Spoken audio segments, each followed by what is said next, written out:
अस्सलाम वालेकुम।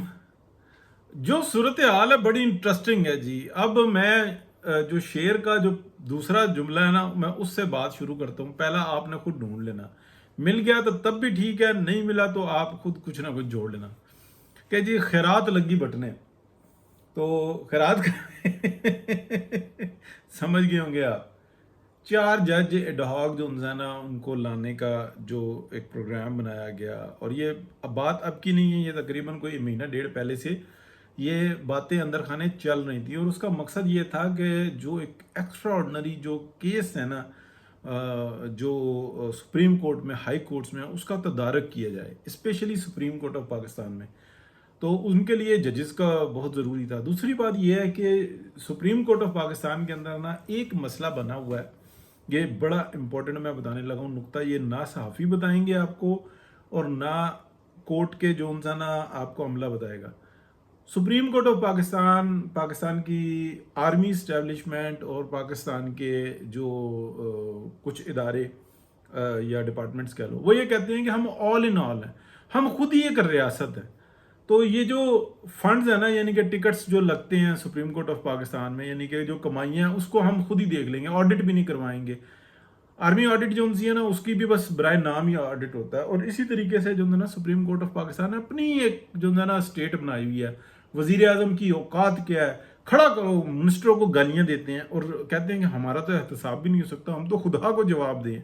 नौजुबिल्ला, ये आईने पाकिस्तान को जो है ना रोल के आगे चले हुए।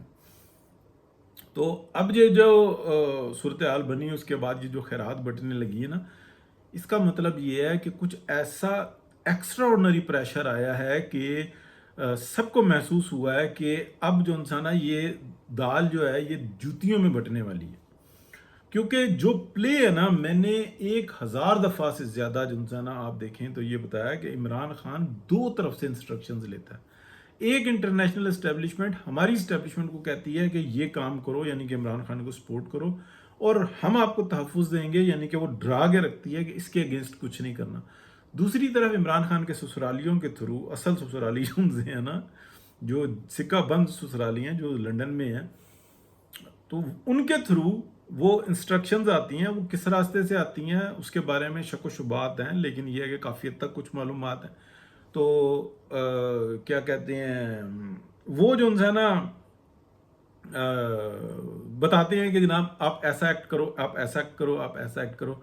यानी कि एंटी इस्टेब्लिशमेंट जो बयानिया मियां मोहम्मद नवाज शरीफ का था, वो ये था कि आप अपनी हदूद में रहो और हमें अपना काम करने दो। तो वो जो अपनी हदूद की बात थी ना, मियां मोहम्मद नवाज शरीफ की का, वो बयानिया छीनने के लिए ना वहाँ से इंस्ट्रक्शंस दी गई और इमरान खान को ये कहा गया कि तुम चपेड़ें कराओ।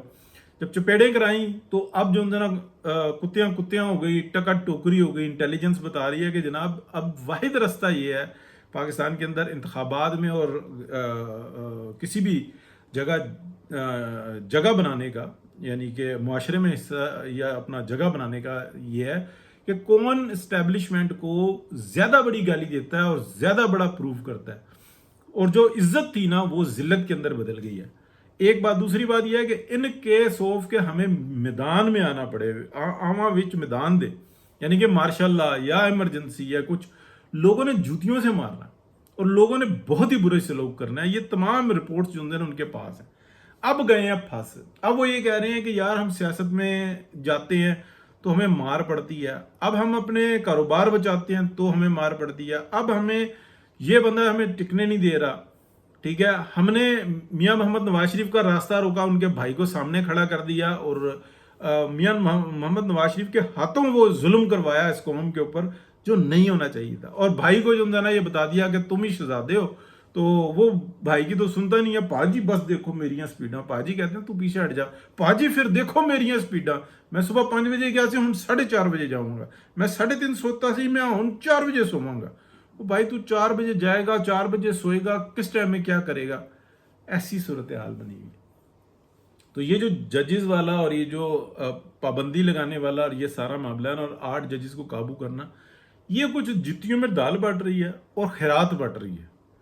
तो क्योंकि जो लोग हैं ना, वो ये कहते हैं उसका एहतसाब हो जाए, उसका एहतसाब हो जाए, उसका एहतसाब हो जाए, मैं बच जाऊं। और सियासतदान की तो रोल के रख दो ना, وہ تو کسی کھاتے کے اندر نہیں ہے، نہ اس کو وہ عزت علی کے تو پیدا ہی نہیں نہ ہوا. تو سیاستدان اب کس جگہ پہ پہنچا؟ یعنی کہ اگر آپ یہ دیکھیں، میں آپ کو تاریخی واقعہ بتانے لگا ہوں، جو پرانے لوگ ہیں نا آپ ان سے پوچھنا. ایک یہ جو کراچی کے جو لوگ ہیں نا اردو سپیکنگ بالخصوص، اس کے اندر اردو سپیکنگ نہیں ہے، بہت ساری لینگویجز بولی جاتی ہیں، لیکن گجراتی بولنے والوں کو یعنی کہ میمن لوگوں کو اور بنگالیوں کو، سب کو بیچاروں کو جو ہے نا وہ مہاجر کر دیا، رگڑ کے رکھ دیا، اردو سپیکنگ کر دی. یہ آپ کہہ لیں کہ 1980 سے پہلے پہلے یا 1977 سے پہلے پہلے یہ لوگ چڑھتے تھے اس بات سے کہ ان کو مہاجر کہا جائے. اچھا یہ کہتے تھے کہ یار پاکستان بننا ہے، پاکستان کی تقسیم ہوئی ہے، تو ہم نے کوئی مہاجر ہو کے تو نہیں یہاں پہ آئے، یہ ہمارے پر نام لگا دیا گیا ہے. ہجرت کرنا تو یہ ہوتا ہے کہ افغانستان میں جنگ لگی ہوئی ہے، کوئی آ گیا ہجرت کر رہا ہے. عراق میں ایران میں جنگ لگی تو عراق والے بھی پاکستان میں آئے، ایران والے بھی پاکستان میں آئے جان بچانے کے لیے. وہ مہاجر ہیں، وہ بیچارے واپس چلے گئے، کچھ یہیں پہ رہ گئے. ہم کون سے مہاجر ہوئے؟ وہ اس بات پہ ڈیبیٹ کیا کرتے تھے. یہ تاریخی واقعات ہیں. 1978-79 میں نا الطاف حسین صاحب جو تھے وہ نیو یارک میں ٹیکسی چلا رہے تھے، ان کو بلایا، ان کو کہا کہ جی یہ لو جی ایم سید تو بہت مضبوط ہو گیا اور جی ایس ہند بہت مضبوط ہو گیا، تم یہ اس طریقے کا کہانی کھڑی کرو. وہ جناب آ گئے، جی اے مہاجر، جی اے مہاجر، مہاجر کے اوپر بات ہے. انہوں نے کہا ہم مہاجر ہیں. اچھا پہلے وہ کوئی چھیڑتے تھے مہاجر ہے تو وہ چڑھتے تھے، پھر انہوں نے کہا جی میں مہاجر. اب وہ کہتے ہیں کہ نہیں دیکھیں جی پیپلز پارٹی کے وہ خورشید شاہ بتا رہے تھے کہ جناب ایسا نہیں تھا. تو اور یہی خورشید شاہ کی جو آپ 20-30 سال پہلے وہ یہی جو نا یہ مہاجر کہہ کے چھیڑا کرتے تھے. کہنے یا بتانے کا مطلب یہ ہے اب جو نا وہ جو اسٹیبلشمنٹ کے ہاتھ سے تھا نا، جو پتا تھا نا عزت کا، وہ نکل گیا. اب ان کے پاس جو رپورٹس ہیں نا وہ ڈفرینٹ نوعیت کی ہیں کہ یار یہ کیا ہونے والا ہے. لوگ ایمرجنسی کی اور وہ بات کر رہے ہیں، نہیں. اس کا جو واحد حل ہے نا وہ یہ ہے کہ اپنے آپ کو سرنڈر کرو.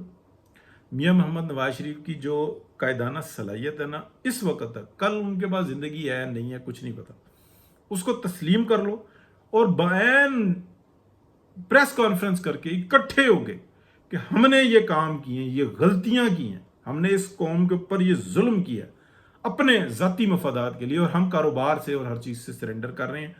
جو چاہے پارلیمنٹ کرے اور ہم جو ہے نا اس چیز سے سرنڈر کر رہے ہیں، اور جو چاہے ہمیں سزا دے، ہمیں سب کچھ تسلیم ہوگا. اپنے آپ کو کھڑا کر دو، پھر تو صورتحال بچ سکتی ہے. ادروائز کرو الیکشن کر کے سب کچھ کر کے.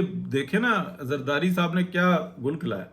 زرداری صاحب کو آپریٹ بھی وہی کرتے ہیں. اب یہ جو کہانیاں نا یہ چلنے والی نہیں، نہ شہباز شریف صاحب کے بس میں کچھ رہا ہے. ہاں مریم نواز شریف کا ایکسیلنٹ ورک ہے اور ورک ہمیشہ جیتتا ہے، یہ بات ذہن میں رکھنا. ورک ہمیشہ جیتتا ہے. اگلا اگر الیکشن جو ہے نا جو آئے گا میاں محمد نواز شریف کے وزیر اعظم کے اوپر، یا یہ آ جاتا ہے کہ مریم نواز شریف وزیر اعظم ہے، میرے خیال یہ ہے کہ ایک دن کے لیے میاں محمد نواز شریف وزیر اعظم بنے اور دوسرے دن جو ہے نا مریم نواز شریف کو وزیر اعظم بنا دیا جائے، کیبنٹ بھی وہی تشکیل دیں، الیکشن میں بھی یوں ہی جائیں. تو ادروائز کوئی اور مسئلے کا حل نہیں نظر آتا. پی ایم ایل این کو برباد کر کے رکھ دیا، اس کی جو ان سے نا ساری سیاست کو تباہ کر کے رکھ دیا، سب سے زیادہ قربانی دی. اور اس وقت میں یہ جو کمپرومائز صورتحال چل رہی ہے نا یہ تو چل ہی نہیں سکتی. اور مریم نواز شریف کو بھی 1000 دفعہ جو ہے نا سوچنا ہوگا کہ میرے گرد جو اسٹیبلشمنٹ کٹھی ہوئی ہے نا وہ کیا کر رہی ہے. میرا بھی سارا کیا کرایا جو ہے نا یہ مٹی میں رول کے نہ رکھ لے. یہ اتنے جو ہے نا بس میں الفاظ کو پھر آپ خود ہی لگا لیں. خیرات بٹ رہی ہے اور جوتیوں میں دال بٹ رہی ہے. بہت شکریہ جی، اللہ حافظ.